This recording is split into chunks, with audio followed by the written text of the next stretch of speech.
11장 20절입니다. 시작.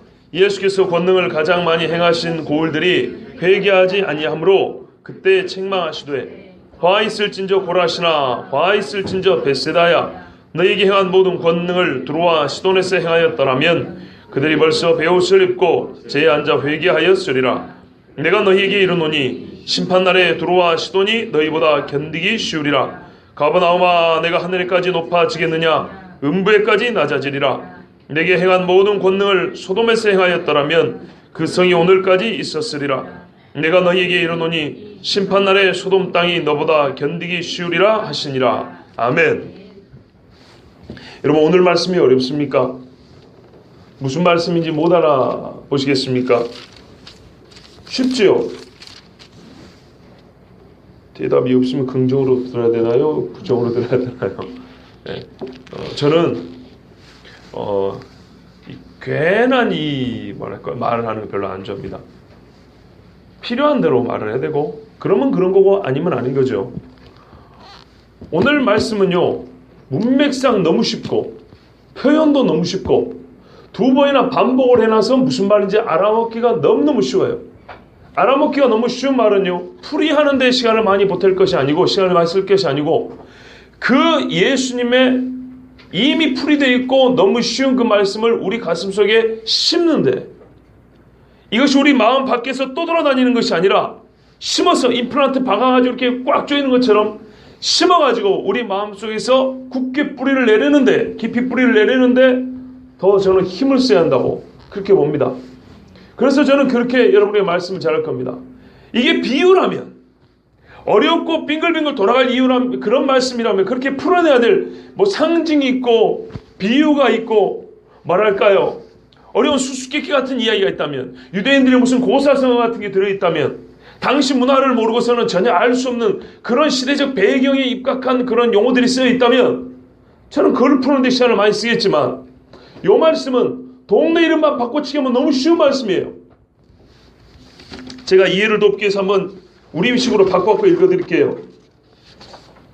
여러분, 여기 보면 도시가 여러 개 나옵니다. 두로와 시돈이 나오고요, 고라신과 벳세다가 나옵니다.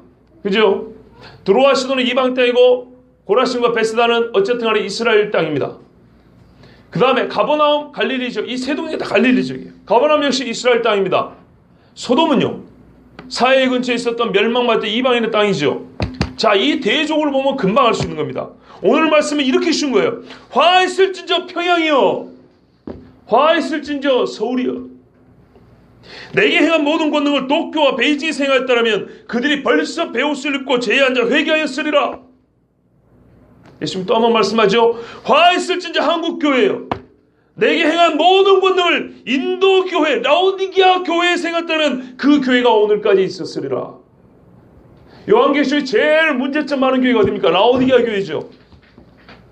라오디게아 교회에게 오늘 한국교회가 경험한 것 같은 이렇게 위대한 부흥과 엄청난 기적과 은사들, 수백만이 모이는 이런 집회가 있었고 그런 엄청난 신학교가 있었다면 그 모자란 라오디게아 교회도 아직까지 살아있을지 모릅니다. 예수님의 말씀은 매우 여러분 불쾌하게 들지 모르지만 그런 말이에요.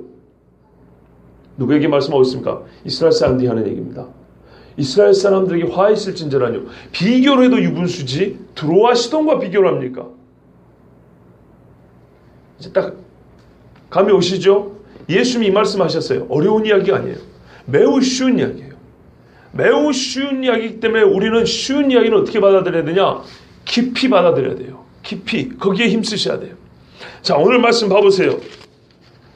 11장 20절에 예수님께서 권능을 많이 행한 고을들이 뭐 안 했다고요?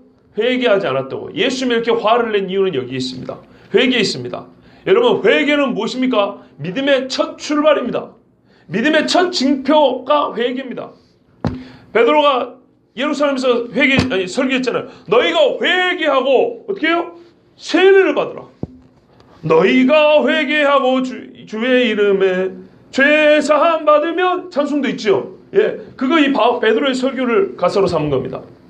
회개하여 죄 사함을 받고 성령의 선물을 받으리니. 예수님이 누가복음 24장에 말하면 회개케 하는 이 복음이 예루살렘으로부터 증거가 시작되는데 바로 너희가 그 일의 증인이라. 예수님이 직접 하신 말씀이에요. 누가복음에서. 여러분 예수님이 말했어요. 믿으면 구원을 받는다 했어요. 믿으면, 누구든지 믿으면. 그런데 믿으면 어떻게 해도 행위가 있어야 된다 했어요.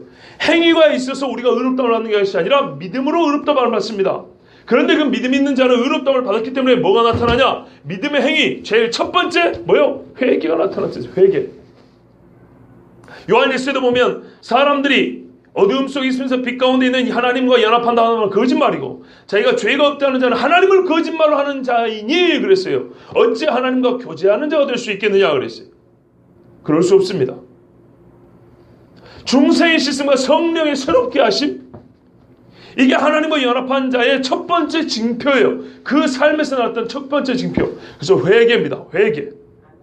회개하라 천국이 가까이 왔느니라 이렇게 증거했었어요. 천국의 문 앞에 들어가려면요 회개가 필수예요. 지창금을 마련하라는 게 아닙니다. 선한 공로를 이만큼 쌓으라는 게 아닙니다. 헌금을 10,000,000원씩 하고 오라는 게 아닙니다. 회개하라, 가져오라는 것이 아니라 오히려 다 없애라는 거예요. 없애라고요. 회개하라 그랬어요. 회개하라.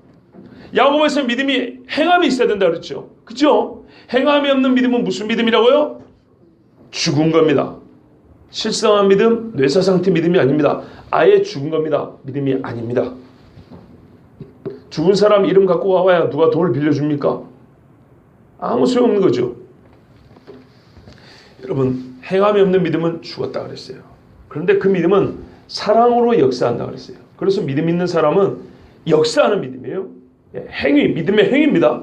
믿음의 행위인데 거기에 사랑의 맛이 담겨 있어요. 이게 예수 믿는 사람들의 살아있는 믿음이에요. 그러니까 수많은 기적을 행해도 아주 빼짝 메마른 심정으로 하는 사람, 하나님 앞에 예배를 드린다면서도 아주 차가운 그런 마음으로 예배를 드리는 사람은 그 사람의 믿음이 떠보기 어려워요. 예, 마음은 어떻게 항상 심장이 콩닥콩닥하면서 따뜻해야 돼요. 예. 옛날에 성경을 가르쳐놨더니 얼마나 이 매서운 지성을 발휘하는 사람들이 있는지 몰라요. 특히 젊은 친구들 말이죠. 저보다 젊은 친구들 말이죠. 제가 그 친구들에게 하는 얘기예요. 무슨 훈련하면 고발을 해요. 누가 술 먹었대요. 목사님 누가 담배 폈대요.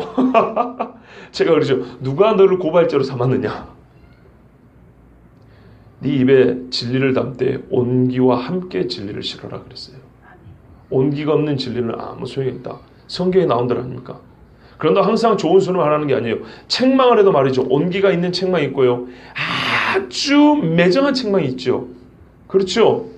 혹시 제가 여러분한테 책망할 때 매정하게 들리셨습니까? 그러면 저는 그걸 잘못한 거예요. 그런데 제가 여러분의 책망을 하더라도 거기에 뭔가 좀 뜨끈뜨끈한 게 느껴지시던가요? 예, 그러면 그거는 바른 책망이에요. 그걸 받을 줄 아는 여러분도 마음이 바른 거예요. 사랑으로 역사하는 믿음뿐이니라. 사랑의 행위로 드러나는 믿음이라고요. 하나님을 사랑하는 사람 중에 제일이 누구였습니까? 뭐 제일이라고 말하긴 그렇지만 성경의 복음서에 나온 대표적인 여자. 이거 말을 해버렸다. 향유 부은 여인 보세요. 그죠? 뭐라 했어요 예수님이? 시몬에게, 야 시몬아, 문둥병자 시몬이요. 너는 우리 집에, 너희 집에 왔을 때 발 씻을 물도 안 줬는데. 찔리죠? 찔리죠? 원래 발 씻을 물은 기본적으로 줘야 되는 겁니다. 발 씻을 물도 안 줬는데 보기에는 삐까뻔쩍하고 상처를 놓고 나를 엄청 대우하는 것처럼 말했지만, 그렇게 사람들이 보였지만 실상 네 마음 깊은 곳에서 나를 별로 존경하지 않고 사랑하지 않는 내가 안다. 만약에 진짜로 사랑했다면 발 씻을 물 이거는 기본인데. 우리가 대체로 이런 짓을 잘해요. 예? 주님 드시옵소서 상을 잘 차렸지만 사실은 보면 사람 먹을 것들이에요. 예배 시간에 이것저것 막 주렁주렁 달아놓고 뭐 별의별 행사들을 많이 합니다. 돈을 수천 수억을 씁니다. 프랜카드도 쫙 붙여놓습니다. 사람들 배부르기 좋은 거지 예수님하고는 거의 상관없는 일들만 해요. 그러지 말고 여기 와서 한 방울 눈물을 흘리세요. 눈물이 마른 내 입술에 하나님 저주하지 마시옵소서 하고 간구하세요. 눈물이 있는 입술에, 눈물과 함께하는 그 입술에 기도해 하나님 복을 주시옵소서라고 기도하세요. 복을 주실 겁니다. 하나님 앞에 와서 무릎 꿇을 줄도 모르고 찬송 한 번 할 줄도 모르고 그 기왕찬란한 것들 조명이며 장식이며 유명한 배우들이며 가수들 불러가지고 해봐야 누가 좋아합니까? 진짜 누가 좋아합니까? 우리 주님이 좋아하실까요? 우리 주님이 언제 좋아하냐? 뭐 할 때 좋아하냐? 복음이 증거될 때 좋아해요. 예수님이 증거될 때 좋아해요. 그런데 세상에 많은 사람들이 그렇지 않아요. 이유가 여러 가지 있겠지만 근본적인 이유를 붙잡으면 그겁니다. 내가 예수님을 진짜로 만난 체험이 없기 때문입니다. 진짜 예수님을 만나고 진짜 그 예수를 다른 사람에 전해주고자 하는 사람이 그런 이상한 짓 안 해요. 바울을 봐보십시오. 바울 어땠습니까? 내가 이전에 알던 하나님에 관한 지식이 얼마나 많은데 보따리도 싸면 수백 보따리를 만들 수 있을 정도로 바울이 하나님에 대한 지식과 이스라엘 역사의 그 소양, 수준 엄청난 사람입니다. 그런데 어쨌다고요? 다 똥처럼 버렸다고 그랬어요. 바울이 할 수 있는 사람을 설득시키는 수사, 말빨, 요즘에는 말빨, 말주변, 구배하는 능력 다 버렸다고 그랬어요. 자기가 기적을 행할 능력이 없어서가 아니라 이걸로는 그리스도를 증거하는데 말할까요? 절대적인 방법이 아니에요. 복음은 들음이에요. 들음이죠. 예, 말씀과 들음이에요. 이 말씀과 들음을 확증하는데 이 기적이 필요한 것이지 기적이 곧 예수님을 나타내는 건 아니었어요. 그래서 이 바울은 사람들이 좋아하고 기뻐할 모든 것들을 그거는 항상 또 자기가 생각하는 사람들을 끌만한 그런 미끼로 사용할 수 있고 사람의 마음을 쓸만한 도구들, 끌만한 도구들은 다 똥통에 쳐넣어버렸다고 그랬어요. 여러분 예수님도요 표적을 많이 행하셨죠. 그런데 사람들에게는 부족했다는 거 아십니까? 사람들이 뭐랬습니까? 하늘로부터 내려오는 표적을 우리에게 보이소서. 그러면 우리가 믿겠나이다. 그때 예수님이 뭐라 그랬어요? 내가 너에게 표적을 한두 가지 한 것이 아닌데 뭐 얼마나 더 행하라고 하는 것이냐. 이제는 요나의 표적밖에 너에게 보일 것이 없나니 요나가 3일 밤낮 뱃속에 있었으나 그거 어떻게 해요? 회개하였고 수월에 내려간 것과 같았으나 그 회개하여 토에 내려서 니느웨 가서 복음을 증거했느니라. 이것이 예수님이 마지막 말할 수 있는 표적이라고 그랬어요. 이게 표적입니까? 말이지. 말하자면 예수님의 십자가와 부활 외에는 보여줄 표적이 없다는 겁니다. 다른 표적은 이 표적을 미리 보여주는 예표에 불과했던 것이에요. 진짜 표적은 그것이었어요. 즉 말하자면 예수 그리스도가 누군지 그분이 하신 일에 대한 분명한 증언, 이것이 아니고서는 하나님 기뻐하지 않습니다. 그리고 이 말씀을 들었을 때 죄인이 먼저 보인 반응은 뭐냐 하면은 회개입니다. 회개. 주여 나를 떠나소서 나는 죄인으로소이다. 이게 베드로의 첫 고백이었어요. 왜냐하면 베드로는 예수님을 만났으나 며칠 동안 빙글빙글 돌기만 했거든요. 사복음 속을 고루 읽어보면 베드로는 예수님을 처음 만나고 따라갔던 게 아닙니다. 동생이 먼저 만났어요. 그리고 베드로에게 소개를 했어요. 베드로가 안 믿었어요. 빙글빙글 며칠 동안 옆에서 돌았어요. 왜요? 예수님이 그 동네에서 복음을 며칠 전했는데 베드로가 알면서도 예수님 앞에 무릎 꿇자고 빙글빙글 돌았는데 어느 날 밤 우리가 잘 아는 이야기, 배를 좀 띄우자. 말씀을 잘하더니 깊은 데 가서 금을 내려라. 선생님, 지금은 금을 내릴 때가 아닙니다. 왜요? 당시 그물이라는 것은 실로 만들어서 굵어요. 다 보여요. 낮에는 고기가 다 본다고요. 우리가 낚싯줄이라고 하죠. 이걸 이름하여 경심이라고 그럽니다. 나일론으로 만들어서 거의 투명해서 고기들에게 줄이 안 보여요. 그러니까는 미끼만 보고 물는 것입니다. 줄이 잘 안 보이니까. 낚싯바늘이 보일 거 아닙니까? 그래서 미끼를 낚싯바늘이 안 보이게 거의 꽉 채워 끼웁니다. 금속이 안 보이게 하려고. 그런데 훤히 보이는 그물을 갖다 대면 이게 고기가 잡히겠냔 말이죠. 그러나 뭐라 합니까? 지금까지 이것이에요. 베드로가 본 건 뭐냐면요, 그리스도라고 믿을 정도는 아니지만 뭔가 대단한 선생이라는 걸 아는 거예요. 왜? 며칠 동안 옆에서 봤거든요. 여러분 혹시 그 정도 아니신가요? 그 정도는 구원하고 상관이 없어요. 나는 예수를 이렇게 생각해. 나는 예수에 대해서 이 정도는 알아. 이 정도 인물은 되는 것 같아. 그거는 빙글빙글 도는 베드로와 같은 거예요. 선생이요, 내가 밤이 새도록 수고했지만 잡은 것이 없지만 선생님의 말씀에 의하여 그물을 깊은 곳에서 내리리라 그랬죠. 여기까지는 구원하고 상관이 없는 거예요. 예수님이 하신 말씀 중에 사람들은 반쪽 정도로 수용할 의도가 있어요. 의향이 있어요. 어렵지 않거든요. 회개하라 직전까지는 사람들이 예수님의 말씀을 받았는데 아무 문제가 없어요. 별로 어렵지 않아요. 좀 더 착하게만 살면 되니까. 좀 더 고생하며 살면 되니까. 다른 삶에서 헌신만 하면 되니까. 그러나 진짜 내 존재 자체를 부정할 만한, 주여 나를 뒤집어 주소서라는 이 말은 그렇게 생기는 게 아니에요. 전적으로 예수님을 알아야 되는 거예요. 베드로가 물속으로 가서 그물을 던질 때까지는 예수님에 대해서 제대로 아는 게 아니에요. 반쪽짜리 그리스도를 알았어요. 인간 예수를 알았을 뿐이죠. 위대한 랍비로서 예수님을 안 겁니다. 그런데 물에 따 풍덩했더니 그물이 이렇게 했어요. 다른 배를 오라 해가지고 왔어요. 그 바다 크기가 얼마나 되냐면 우리 궤도하고 우리 여수 앞에 그 바다 있죠 여러분, 배 타오셔. 그 정도 넓이에요. 갈릴리가. 깊은 데라면 어느 정도 되겠으면 그 중간쯤 되려면요 거의 10km 가까이 7, 8km 노를 지어 들어가야 되는 거예요. 도치를 다든지 노를 지었든지. 이게 쉬운 이야기가 아니죠. 아니면 가깝더라도 수심이 깊은 데를 알아서 그리 가든지. 여러분, 이 일을 경험한 다음에 베드로가 무릎을 딱 꿇습니다. 주여 나를 떠나소서. 나는 나는 죄인으로소이다. 선생이여, 밤이 새도록 내가 잡은 것이 없지만은 선생의 말에 의지하여 내가 가오리다. 당신은 선생이고 나는 어부였어요. 근데 어떻게 바뀝니까? 주여, 죄인으로 바뀝니다. 그리고 베드로가 어떻게 됩니까?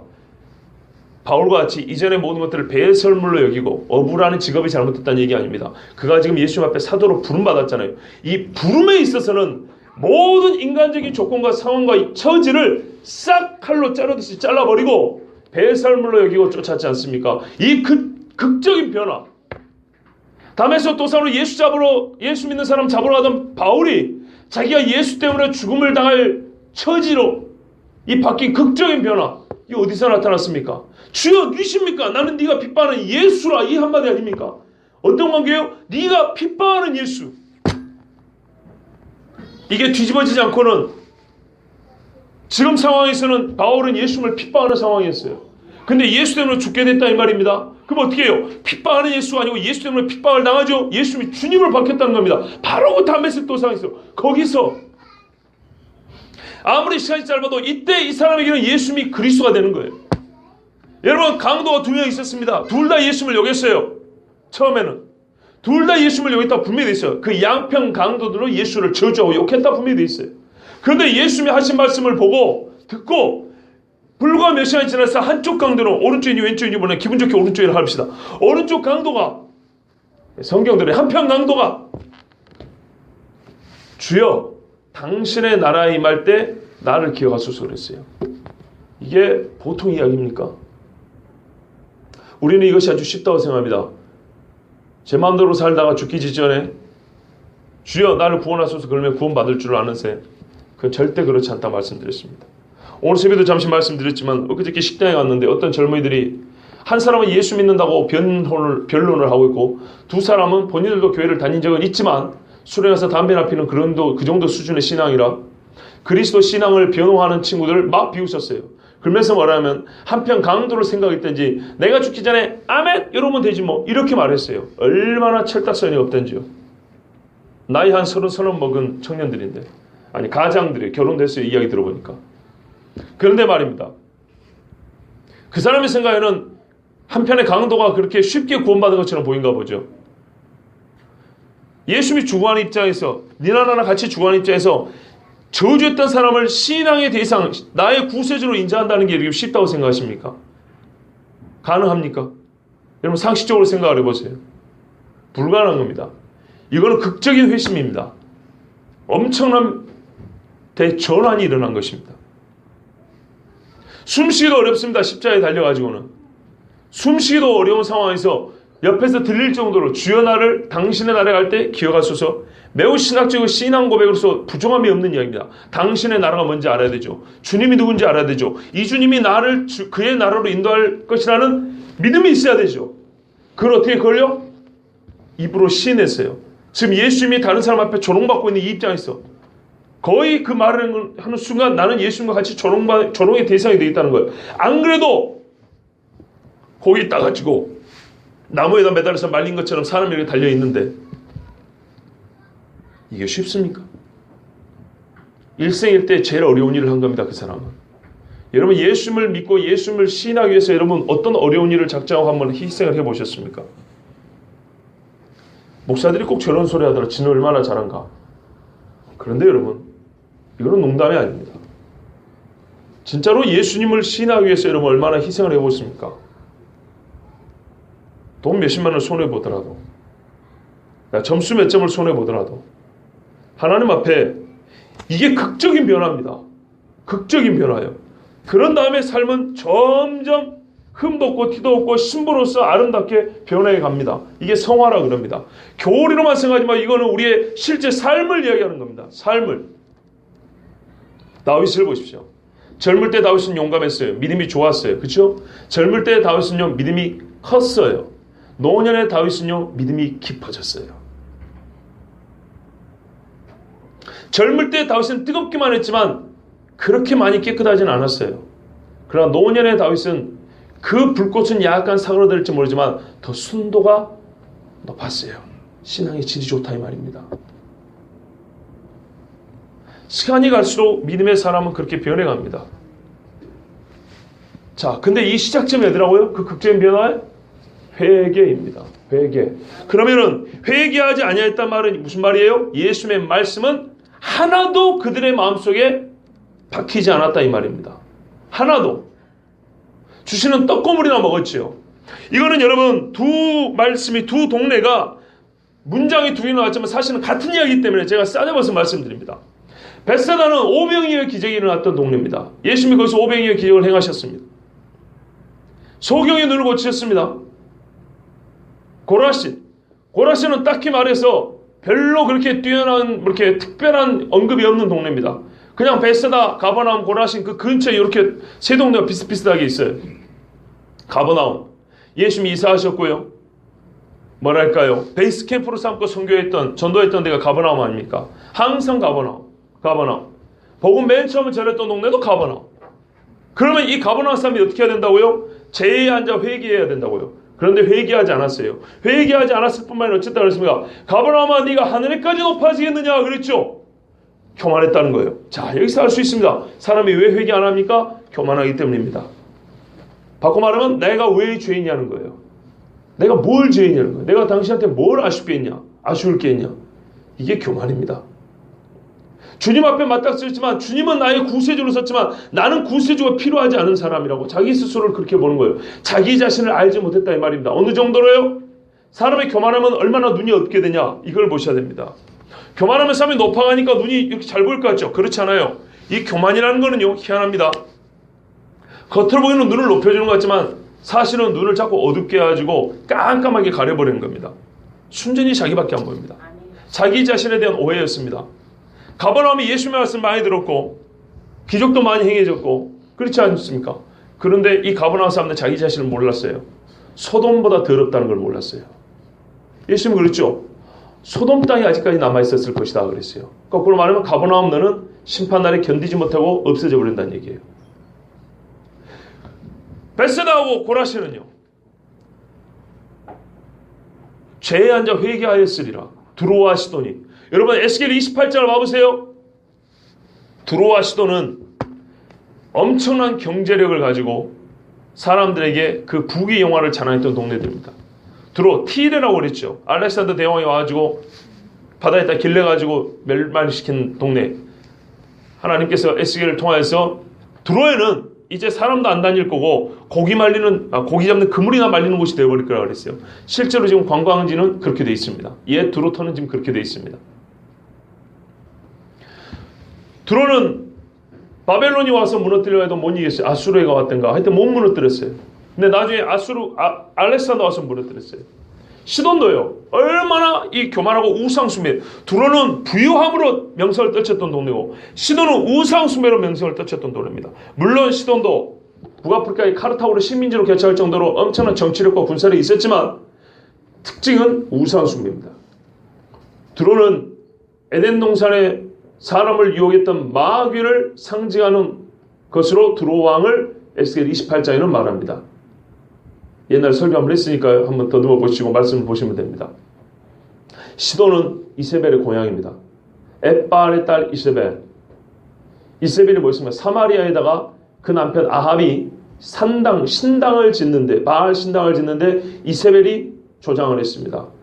그리고 누구의 포도를 뺏었죠? 나봇의 포도를 뺏었습니다. 피에 굶주린 여자가 바로 이 시돈 왕의 딸 공주입니다. 어느 정도로 이 두로와 시돈이 영적으로 부패하고 가증한 동네인지 아시겠죠?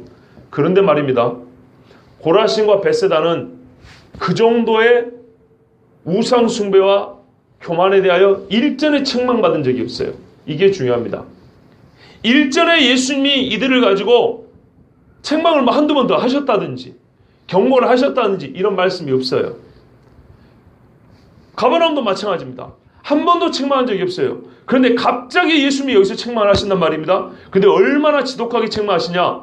세상에 이스라엘 사람들이 이를 빠득빠득 가는 두로와 시돈보다 교만하다는 거예요. 이스라엘 사람들이 항상 자기들끼리도 영적 교훈을 말할 때 소돔 같은 데 만든다고 말하고 소돔을 보라. 지금도 소돔 유적지 가면은 땅에 돌이 있는데요. 98, 9%가 황입니다. 황. 불탄 땅입니다. 그리고 그 땅에는 유황과 유전, 가스 유전이 있어요. 만약 하나님께서 땅을 흔들어버리고 위에서 불과 유황을 떨어뜨리면 이게 땅에 어떻게 해요? 떨어지면서 땅에 있는 가스하고 연쇄만해서 폭발이 일어납니다. 아예 그냥 박살이 나버린 겁니다. 그 중에 돌아다니는 돌들, 흙들, 성분이 90% 이상이 황이 나옵니다. 황. 성경 말씀 그대로입니다. 이거는 예수 안 믿는 사람들이 다 확인해 볼 수 있는 거니까 거짓말이 아닙니다. 그런데 가버나움을 일전에 책망한 적도 없는데 왜 갑자기 소돔보다 악하고 교만해서 저 위에 올라가 있다고 말이죠. 음부에까지 낮아지라고 이 엄청난 저주를 하십니까? 화 있을진저라는 말 자체가 너희들은 지옥 간다 이런 말이에요. 적나라하게 말하면. 요한계시를 봐보세요. 화가 있도다 하늘에 나는 독수리가 외치니 그 다음에 일어나는 일들 봐보세요. 하나님께서는 괜히 겁만 주지 않습니다. 있는 그대로 말씀합니다. 화 있을진저 회개하지 아니하면 어떻게 해요? 심판이요. 심판의 경우는 영원한 형벌이에요. 지옥 불구덩이 속의 형벌이에요. 이게 화 있을진저입니다. 그런데 여러분 놀랍고 궁금한 게 이겁니다. 벳세다와 고라신과 가버나움이 두로와 시돈과 소돔보다 더 악하고 더 음란하고 더 교만했다라는 증거 내지는 책망이 이전에 없었어요.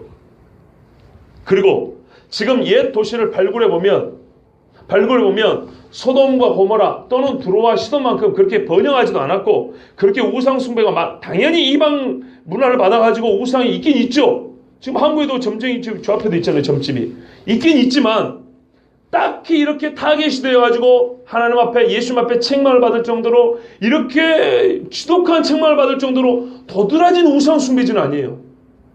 두드러진 교만한 동네는 아니에요. 그런데 왜 예수님이 이렇게 무지막지한 책망을 하셨을까요? 이유가 뭐라고 보십니까?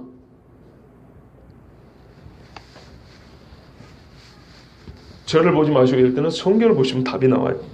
성경에 뭐라 그랬죠? 권능을 가장 많이 행하신 고울들이므로 권능을 가장 많이 행하신 고울들이 회개하지 아니하므로 이 인과관계를 잘 봐야 됩니다. 예수님이 권능을 왜 해야 했다고요? 자기가 누군지를 보이려고 자기 메시지의 신빙성을 갖추기 위해서 내가 그리스도라 내가 하나님의 아들이라 나는 잃어버린 자를 찾아 구원하려는 하나님의 아들 세상 죄를 주하는 하나님의 어린 양이로다 이렇게 말했어요. 내가 바로 구약에서 예언된 메시아다고 이렇게 자기 자신을 선포했어요. 그것에 대한 확증으로 우리 앞에서 봤잖아요. 세례 요한에게도요. 이사야 말씀을 인용해서 소경이 눈을 뜨면 안전병이가 일어나며 문둥병자가 낫는다 하라. 그래서 말을 해준 거예요. 세례 요한이 물은 건 이겁니다. 당신 누굽니까에 대한 궁금함이었어요. 정체성이었어요. 그 정체성을 예수님은 말씀하셨어요. 자기 행하신 권능을 가지고. 메시지를 말씀하지 않은 건 아니에요. 예수님 항상 기적과 메시지를 같이 합니다. 메시지가 먼저 나오는지 기적이 나오는지 기적을 하고 메시지를 말씀하시든지. 이래서 메시지와 기적이 함께하여 예수님 자기가 누군지를 가리키게 하였습니다. 그러므로 여기서 예수님이 권능을 행했단 말은 권능을 행하였을 뿐만 아니라 자기 자신에 대해 분명히 가르쳤단 말이에요. 우리가 앞에서 읽었죠. 가르치시며 전파하시며 고치시더라. 같이 행했어요. 그러니까 예수님이 가장 설교를 많이 하고 가장 기적을 많이 행하고 가장 많이 천국 복음을 가르쳐준 이 동네가 많이 받은 자에게 많이 받을 것이요 회개하는 것이 당연한데 그러지 아니하였다 이 말입니다. 자 그러면 이걸 봐보세요. 보십시오. 다시 제가 정리를 드릴게요. 두로와 시도안과 소돔은 실제 생활에서 죄를 많이 지었습니다. 부유하여 교만했고요. 우상 숭배했고요. 식민지 건설하고요. 하여튼 못된 짓을 많이 했던 동네들입니다. 그리고 못된 사람들 배출을 많이 했고요. 이 사람들 때문에 피를 많이 봤어요. 고라신과 벳세다와 가버나움은요. 이들에 비해서 또 당시 주변 도시들에 비해서 영적으로나 육적으로나 통합적으로 그렇게 도드라진 죄악의 도시가 아닙니다. 그런데 예수님은 유독 이 도시들을 향하여 큰 책망을 하셨는데 화 있을진저라고 저주를 하시는데 어느 정도냐면 육적으로 죄를 많이 지었던 역사적인 세 도시보다 더 크게 책망하셨다는 거예요. 그런데 실제적으로는 우상 숭배도 그렇게 많이 하지 않았고, 그렇게 교만하지도 않았고, 그렇게 많은 사람이 피를 흘리지 않았어요. 그런데 왜 이 사람들이 더 큰 책망을 들었다고요? 회개를 안 했기 때문에요. 근데 가만히 있는데 회개를 안 했어요? 예수님이 뭘 했는데요? 권능을 행했는데도 불구하고 회개를 안 했어요. 그러면 이것이 중요하죠. 우리 주님 보시기에 뭐가 더 큰 죄라는 겁니까? 바로 그겁니다. 예수님의 말씀을 듣고도 그 말씀에 합당한 변화가 일어나지 않는 것이 우상 숭배한 것보다 더 큰 죄라는 얘기고, 식민지를 건설한 것보다 더 큰 죄라는 얘기고, 교만해가지고 사람들 위에 굴림해서 내가 왕이니까 내 앞에서 무릎 꿇으라 말한 것보다 더 큰 죄라는 얘기입니다. 왜요? 예수 그리스도 하나님의 아들 얼굴을 봤잖아요. 그 입에서 나오는 온 세상을 변화시키고 섭격하고 나를 살릴 수 있는 그 말씀을 직접 들었지 않습니까? 말하자면 제일 큰 복을 받았잖아요. 제일 위대한 소식을 들었잖아요. 제일 무거운 하나님의 영광을 직접 봤잖아요. 그죠? 그럼에도 불구하고 회개하지 않았기 때문입니다. 두로와 시돈과 소돔과 고모라가 많은 죄를 지은 걸 부정하는 게 아니에요. 그러나 그들은 하나님의 영광을 직접 보지 못했어요. 선지자가 와서 외치지도 않았어요. 비록 그와 같은 음란의 죄가 많지 않아도 선지자가 외쳤는데도 불구하고 회개하지 않는 자들, 그와 같은 물질을 보고 많이 받지 않아서 교만하지 않았을지 몰라도 찢어지게 가난하다 할지라도 하나님의 말씀을 듣고 회개하지 않는 죄가 많은 물질을 교만하는 것보다 훨씬 큰 죄라는 겁니다. 물질의 복보다 이 복음이 진짜로 큰 복이기 때문에 이걸 거듭찬 성령을 회방한 죄를 어떻게 감당하겠습니까? 우리 주의 말씀을 그래서 우리가 무섭게 들한다는 겁니다. 지금 여기 있어요. 아까 제가 왜 화 있을진저 평양이요, 화 있을진저 서울이요 그런지 아십니까? 평양과 서울은 물질의 규모가 다르죠. 경제 규모가 달라요. 정치 제도도 달라요. 우리 생활 환경이 너무너무 달라요. 근데 뭐가 똑같습니까? 동방의 예루살렘이요, 극동의 선교 대국이 여기 있지 않습니까? 세계 몇 대 교회가 여기 있다면서요. 저기는 100년 전에 동방의 예루살렘 버리고 평양 대부흥운동, 전 세계 선교 역사가 주모하는 몇 개 부흥운동, 3대인지 5대인지 그 안에 들을 정도로 대부흥운동이 일어났던 동네 아닙니까?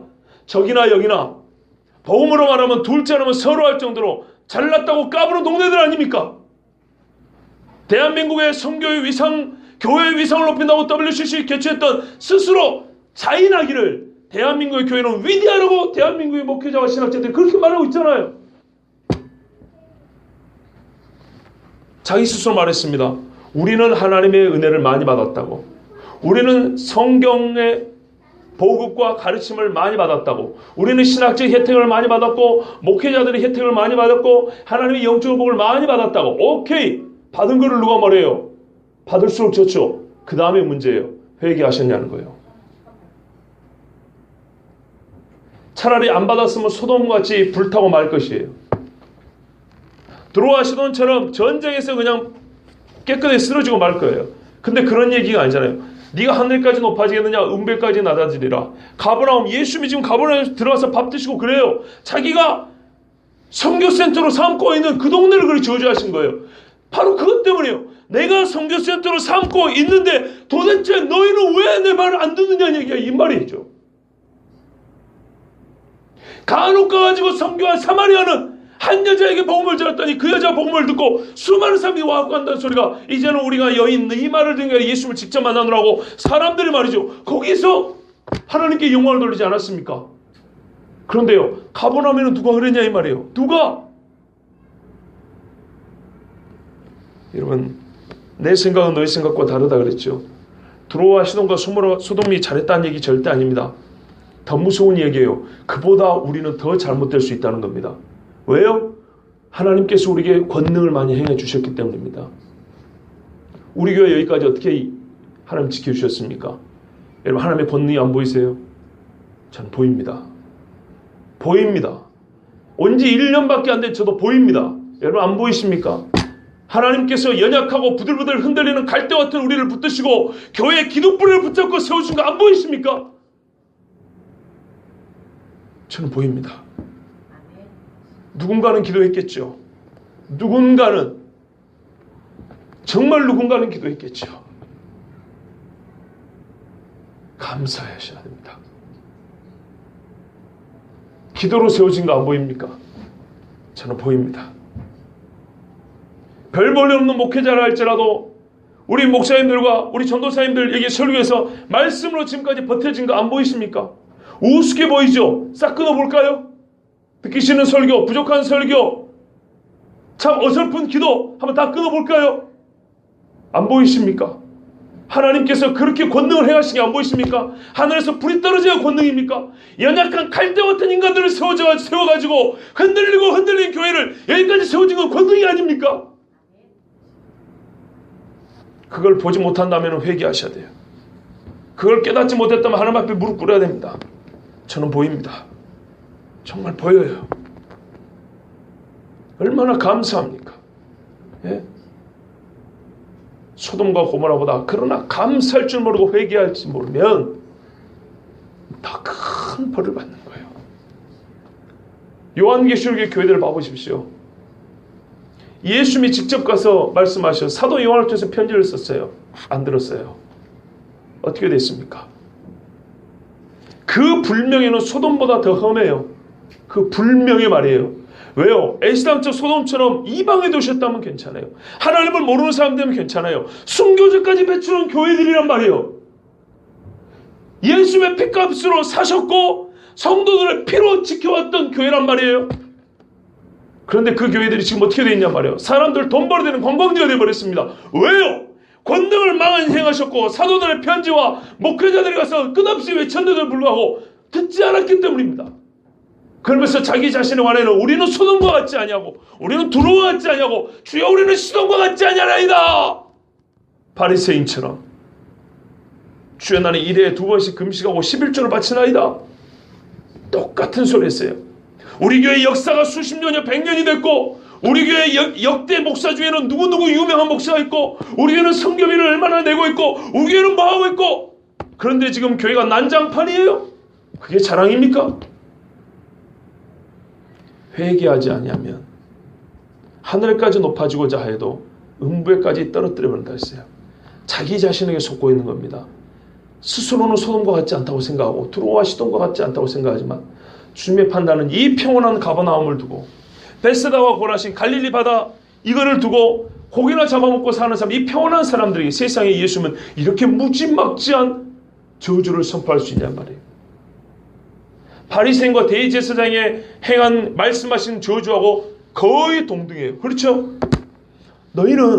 너희만 지옥 백성이 되는 게 아니라 너희를 다른 사람을 지옥 백성 되게 만든다고. 이 독사의 새끼들 했어요. 마귀 새끼라고. 그런데 지금 가버나움과 두로와 시돈, 가버나움과 베세다와 고라시는 거의 같은 말이 아닙니까? 왜 그렇습니까? 이 사람들은 종교적 지위에 있어서는 훨씬 낮은 사람들입니다. 먹고 사는 생활 수준도 대제사장과 사두개인들, 율법학자들보다 전반적으로 훨씬 낮습니다. 그런데 왜 그렇습니까? 공통점이 있어요. 공통된 저주와 책망을 받는 공통점이 있어요. 둘 다 하나님을 저쪽 사람들은 스스로 많이 한다고 했고 여기는 예수님이 많이 들려줬어요. 많이 보여줬어요. 여러분 대제사장과 사두개인과 바리새인 율법학자들도 예수님의 기적을 모르는 바가 아닙니다. 예루살렘에서도 예수님이 얼마나 많은 기적을 행하셨습니까? 그런데도 불구하고 권능의 말씀에 복종치 아니하고 회개하지 않았어요. 그래서 화 있을진저 평양이여 기분이 나쁠지 모르지만 나도 여기 살고 있지 않습니까? 화 있을진저 서울이여 진정으로요. 화 있을진저 한국교회요. 어느 선교단의 표어처럼 성사한국, 성경한국으로 돌아가지 아니하면 진짜 성경한국으로 돌아가지 아니하면 하나님이 우리나라를 책망하지 않을 수 없고 벌하지 않을 수 없습니다. 왜요? 권능을 가장 많이 행하셨으므로. 세계 교회의 역사에서 한국 교회만큼이나 은혜를 많이 받고 하나님의 큰 권능이 나타난 동네가 몇이나 됩니까? 우리 스스로 그걸 자부심을 갖고 있습니다. 맞습니다. 예수님이 그랬어요. 너희 말이 너희를 정죄한다 그랬어요. 우리가 스스로 그렇게 말했습니다. 자부심을 갖고 있습니다. 그러면 어떻게 해야 될까요? 지금 한국에는 뭐가 일어나야 되겠습니까? 회개운동이 일어나야죠. 니느웨는 갖고 한나절 외쳤는데 한나절 3일 밤낮을 돌아들 동네를 한낮을 고자 외쳤는데도 불구하고 왕까지 상복을 입고 베옷을 입고 금식하고 무릎을 꿇었다는데 여러분 한국은 지금 어찌해야 되겠습니까? 남 얘기가 아니고 우리 이야기입니다. 우리 이야기. 회개해야죠. 여러분 회개 찬양이 있고요. 회개 전도가 있습니까? 뒤에 생략된 말이 있어요. 회개 기도입니다. 기도. 기도해야 됩니다. 기도하지 않는 신앙생활, 기도하지 않는 지식은 반드시 교만해집니다. 반드시 교만해집니다. 기도한 신앙생활, 기도하는 지식은 깊어지며 능력이 됩니다. 절대 진리입니다. 제 말이지만 성경의 원리를 보면 그렇다고 말입니다. 솔로몬의 절대 지혜를 가지고 있던 사람이 그의 신앙, 하나님 앞에 묻지 않냐고 하나님의 말씀을 듣지 않았을 때 어떻게 됐습니까? 절대 타락한 지혜가 되어버렸습니다. 그러나 솔로몬처럼 은사적으로 대단한 지혜를 받지는 못했어도 다윗은 일생을 살아가면서 하나님 앞에 늘 시편을 보세요. 찬송이며 기도입니다. 하나님과의 친밀함에 있어서 하나님을 대하는 데 있어서는 세상의 이 이치를 보고 이 원리를 파악하는 수학이 됐든 과학이 됐든 음악이 됐든 생물학이 됐든 이런 학문적 이치를 보면 지혜가 훨씬 솔로몬이 높았지만 하나님을 아는 지혜와 지식에 있어서는 솔로몬이 다윗을 따라갑니까? 못 따라갑니다. 절대적인 차이는 다윗은 하나님 앞에 늘 기도했어요. 확실히 맞아요. 기도하는 사람이 은혜가 있고 능력이 있어요. 그런데 무슨 기도부터요? 회개하라 그랬어요. 주여 내가 예수님 안 믿습니다. 이런 회개는 혹시 안 믿으면 하셔도 되지만 우리는 다 믿고 있기 때문에 그 다음 회개할 것들이 많을 겁니다. 발을 씻으라 그랬죠. 권능을 많이 행하셨음에도 불구하고 우리가 그 권능에 합당한 삶을 살지 않냐고 행함 있는 믿음을 보이지 않냐고 사랑으로 역사하는 믿음이 없었다면 하나님 앞에 정말 진지하고 철저하게 회개해야 됩니다. 회개하는 자가 확실히 그 영혼이 빛이 납니다. 그 연약한 영혼 하나님 강하게 하시고요. 그 입에서 나오는 기도로 교회도 든든히 세우십니다. 여러분 같으면 누구를 쓰겠습니까? 정말 여러분 같으면 누구를 쓰시겠어요? 이방 다녀 이스라엘에 있었던 사람들이고 이스라엘 중에서도 예수님의 사역을 가장 많이 했던 고을들에 관한 이야기입니다. 세상에 예수님의 복음이 증거되지 않은 이야기, 나라의 이야기가 아니고 예수님의 복음이 증거된 동네 이야기고 예수님의 복음이 증거된 중에서도 예수님의 특별한 가르침과 권능 행하심을 많이 체험한 서울의 이야기, 평양의 이야기입니다. 오늘 한국의 이야기입니다. 절대로 가볍게 듣지 마시고 이것이 어떻게 보면 주님 오시기 전에 우리가 두 번 다시 듣지 못할 경고의 말씀이 될 수도 있습니다. 우리가 알 수 없기 때문에 은혜로다 은혜로다 오늘이 9월의 날 은혜의 날이라고 그랬어요. 여러분 꼭 하나님 앞에 회개 기도하는 믿음부터 말씀에 순종하는 믿음으로 정말 우리 교회가 주의 권능으로 여기까지 세워진 걸 사람의 권능은 이만큼도 내세울 게 없고 주의 권능으로 그 권능이 연약한 사람들을 부르시고 쓰셔서 여기까지 그 작은 기도 하나 버리지 아니하시고 들어주셔서 여기까지 인도하심을 믿는다면 이제는 우리 교회가 더 하나님 앞에 깊고 열매 맺는 신앙을 갖기 위해서 또한 한국 교회와 서울과 평양이 베세다와 고라신과 가버나움과 같이 되지 않기를 위해서 말씀처럼 회개하고 마치 내가 청산해야 될 자인 것처럼 주님 앞에 가슴을 치면서 함께 기도하는 주의 뜻에 합당히 살아가는 주의 백성들 되기를 축복합니다. 우리 함께 기도하겠습니다.